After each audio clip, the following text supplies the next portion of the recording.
શ્રી પ્રણવાનંદજી મહારાજનું ષોડશોપચાર પૂજન કરશે અને પાર્વતીબેન મહેતાનું કે બીજા કોઈ વિદ્વાનનું આપણે વ્યાખ્યાન રાખીશું. તો સર્વે એની અંદર પધારજો. પુરુષોત્તમ માસની અંદર આપણે જે કોઈ પુણ્ય કાર્ય કરીએ એનું આપણને અનંત ગણું ફળ મળે છે. એ પણ આપણે કથાથી ઘણું બધું જાણ્યું અને પુણ્ય પ્રાપ્ત કર્યું.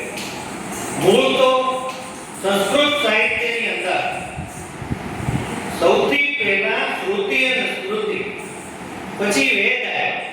પણ વેદનું અધ્યયન આમ તો રોજ કરવું જોઈએ એમ સંસ્કૃતમાં કહ્યું છે.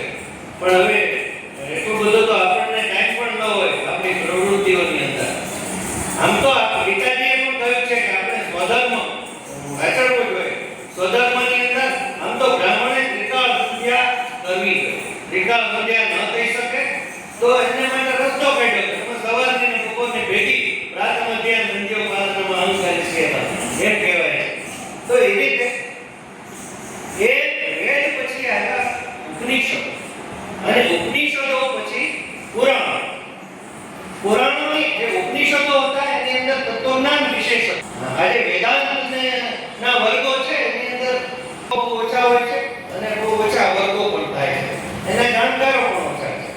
એટલે પછી ઋષિ મુનિઓએ પુરાણોની રચના કરી અને પુરાણોમાં કથા વાર્તા મારફત આપણે આપણા તત્વજ્ઞાનને પીરસવાનો પ્રયત્ન કર્યો. માટે આપણે પછી જુદા જુદા માર્ગો બતાવ્યા. પિતાજીએ આપણને કહ્યું કે તમે જ્ઞાનીઓ મારફત પણ ઈશ્વરને મેળવી શકો. પણ આપણે કઈ ઘર છોડીને રોજ જઈ તો શકીએ નહીં. હિમાલયમાં બેસીને પલોઠી વાળીને યોગ મુદ્રા બધું ધારણ કરી અને અષ્ટાંગ યોગ આપણે પ્રાપ્ત કરીએ તો એ પણ એક રસ્તો છે. અને એ જે સિદ્ધિઓ છે અણીમાં, ગરિમા, લદીમાં, એ જે સિદ્ધિઓ છે એ ઘણા લોકોને પ્રાપ્ત છે. પણ સિદ્ધિઓ પ્રદર્શન કરવા માટે નથી.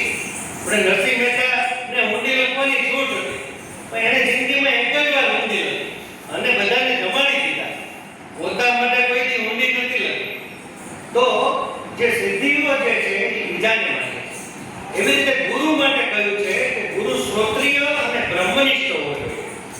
આજકાલ અનેક લોકો પોતાની જાતને ભગવાન તરીકે ઓળખાવે છે.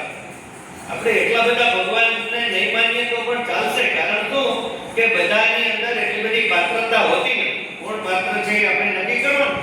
પણ શાસ્ત્ર એમ કહે છે કે ગુરુ કેવો હોવો જોઈએ? શ્રોત્રિય હોવો જોઈએ. એને શાસ્ત્રનું જ્ઞાન હોવું જોઈએ તો તમને એ શાસ્ત્ર સંમત સલાહ આપે. નહીતર જો ગુરુ તમારો ચારવાક હોય તો તમને ચારવાકની સલાહ આપે કે ઋણમ કૃત્વા ઘૃતમ પીબેત યાવત જીવો સુખમ જીવેત ભસ્મીભૂતસ્ય દેહસ્ય પુનરાગમન કૃતમ. તો એવી વાત છે. એ રીતે આપણને જ્ઞાનયોગ, પછી ગયો કર્મયોગ.